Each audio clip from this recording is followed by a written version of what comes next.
It's interesting that you mentioned the fact that music and art in general help you to overcome different negative and also help you to recreate positive elements of your life. And I wonder, what were the most defining experiences in your life that shaped you as an artist and as a person? Well, I think for everyone, for every creative person who chooses chooses that field as their profession, or whose profession chooses them, and that is how it feels. It feels, I feel miserable if I'm not being creative. So I need to figure out a way to be creative professionally so that I can survive and feed my habits, so to speak. Um, and of course, the most important lessons I think I ever learned were the lessons that I learned when I was a teenager, when I was maybe even younger. But the examples that were set for me in terms of uh, how uniquely creative an individual can be, and to use that in within the context of their music. I grew up in the '90s, uh, and I grew up deep in the country, so we didn't have access to shows, we didn't have access to a lot of culture or live entertainment. So MTV was, for me, my religion in my formative years, and I was of the perfect age that when Kurt Cobain and Nirvana started, it had a huge impact on me, because up until that point, I had only ever listened to music that sounded complex, but didn't get much of an emotion or a reaction from me. And when I heard Nirvana, I heard something that sounded simple, but created a very complex feeling of excitement and mood, and something I identified with. And my first and biggest lesson in music was that the most sophisticated, the most powerful tool you have is to reach people in a simplistic way. And I think through bands like Nirvana, I realized I could be a songwriter, because I wasn't naturally. It wasn't easy for me to make music. It was easy for me to create, but never has been very easy to play or write music.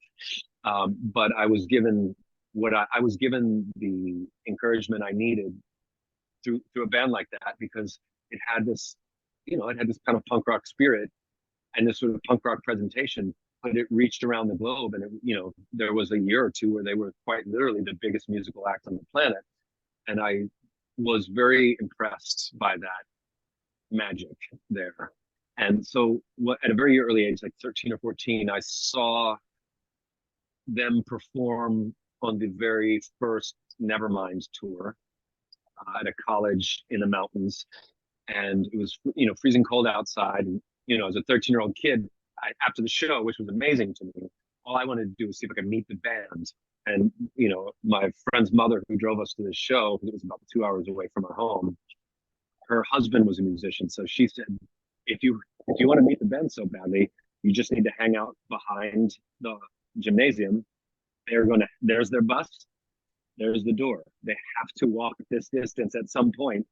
It just depends on how willing you are to be in a sub-zero temperature after, drenched in sweat with a t-shirt and jeans on. She was like, look, if you have the energy to do this, she's like, I'll be waiting in the car over there. So we waited outside the back of this gymnasium, two friends and I, and the entire band came out after about a half an hour.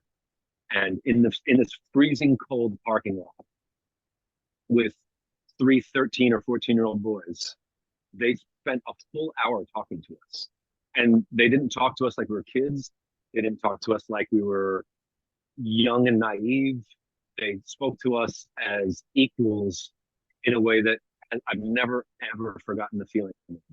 And that was the light bulb moment for me, when I realized that not only is the artistic medium of music capable of moving and changing you, but it's also a place where people like me could feel like equals with superstars. And that we were all, it felt like, and then that became very quickly for me became about punk rock. And So punk rock was very important to me because in my early years, it seemed to say that the uniqueness that we each have is what is special about us. That's what our music should be about. That's what our art should be about, is the things that sound different, to the things about us that are different, not the things that are the same. I've always had this real sort of antagonistic approach to like genre-based music, because I think it becomes orthodox and it becomes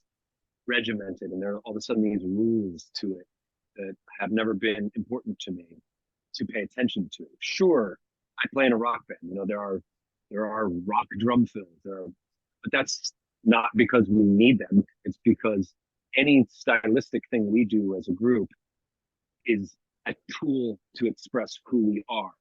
And I think that is a spirit that we've never forgotten, that we've always paid keen attention to, and that has been 20 years into our career just as important as it was 30 years ago to me as a teenager.